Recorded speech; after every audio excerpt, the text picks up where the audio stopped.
Welcome to CSP 24/7.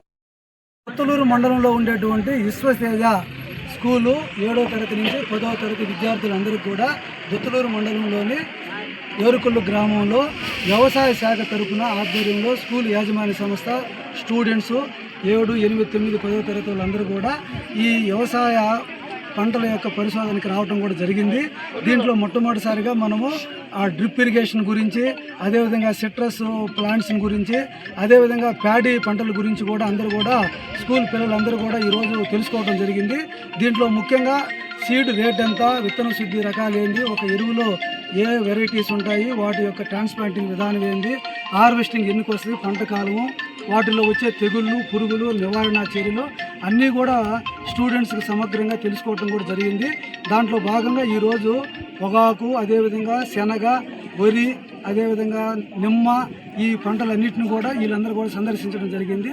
దీంట్లో ఎరువుల యాజమాన్య పద్ధతులు కూడా డైరెక్ట్గా ఫీల్డ్లోకి తీసుకొచ్చి ఎరువుల రకాలు ఏంటిది, అది ఎప్పుడు వాడాలి, ఏ మోతాదులో వాడాలా అనే విషయాలన్నింటినీ కూడా వీళ్ళ మీద ఒక అవగాహన కూడా కల్పించడం జరిగింది. ఆ తర్వాత వీళ్ళకి ఒక పంటల్లో వచ్చేటువంటి తెగుళ్ళు, నివారణ చర్యల గురించి కూడా వివరించడం జరిగింది.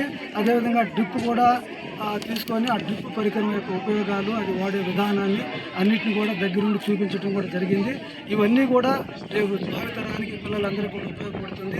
వ్యవసాయం మనకు ముఖ్యంగా వెన్నుముక లాంటిది కాబట్టి దేశానికి, మన దేశం అంతా కూడా వ్యవసాయం మీద ఆధారపడి ఉంటుంది కాబట్టి దాని మీద ఇప్పటి నుంచే ఈ 7వ తరగతి నుంచి కూడా ఒక అవగాహన కలిగి ఉండాలి. కాబట్టి ఈ పిల్లలందరికీ కూడా దీని మీద ఒక మంచి అవగాహన కార్యక్రమం కనిపించడం జరిగింది.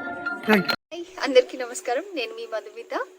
హాయ్, నమస్తే టు ఎవ్రీవన్. సిఎస్పి 24/7కి సబ్స్క్రైబ్ చేసుకోండి. Keep watching them.